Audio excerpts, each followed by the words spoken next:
এসে যখনই দেখলেন সেই মহারাজ একদম উত্তম কীর্তন,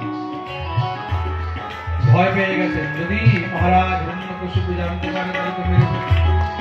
তাড়াতাড়ি কীর্তন বন্ধ করা। বন্ধ কি করে হবে?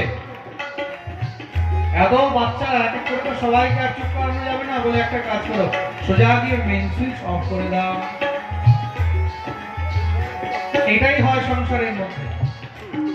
মনে রাখবে, যে ধর্মের জাগরণ করে, এই সংসারে যে ধর্মের প্রচার করে, যে ধর্মকে নিয়ে সমাজকে জাগায়, সবাই তখন তাকেই টার্গেট করে। কেন বলে, একে বসিয়ে দাও, একে চুপ করিয়ে দাও, তাহলে আর কেউ আগে বাড়বে না। প্রেম সে বলো। যখন তুমি ধর্মের প্রচার করবে, যখন তুমি ধর্মকে নিয়ে দাঁড়াবে, যখন তুমি ধর্মকে নিয়ে কথা বলবে, হাজার হাজার লোককে যখন তুমি ধর্মের দিকে আনবে, তখন তোমাকে দেখতে সব থেকে বেশি টার্গেট করা হবে। কেন বলে, মেন সুইচ অফ করো। প্রেম সে বলো। যখনই গিয়ে মেন সুইচ ধরেছে, কিন্তু জানে না যে এই মেন সুইচের মধ্যে অনেক কারেন্ট আছে, কি বলে এটা উল্টো রিঅ্যাকশন করে।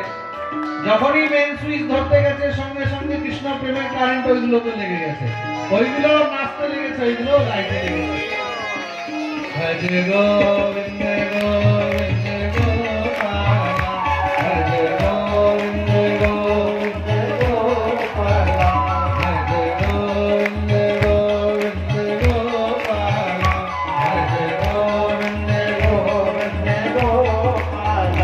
শ্রী রাম মুরলী মনোহর নন্দলালা,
সৈন্য পাঠিয়েছে, যত সৈন্য যায় কেউ আর ফিরে আসে না।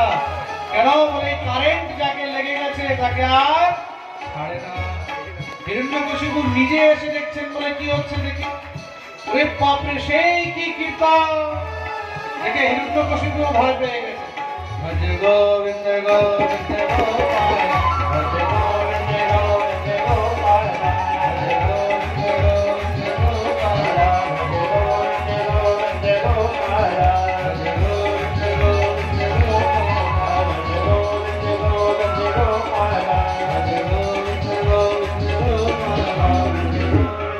গোবিন্দ গোপাল, ভজ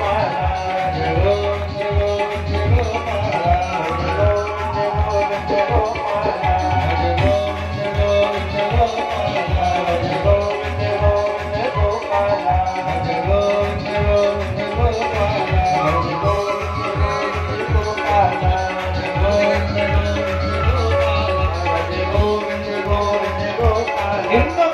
সঙ্গে সঙ্গে মহারাজ ক্রুদ্ধ হয়ে দেখলো যে আমি কিছু বলতে যাই ধরতে যাই তাহলে আমাকেও কারেন্ট লেগে যাবে। জোরে গর্জনা করে বলছে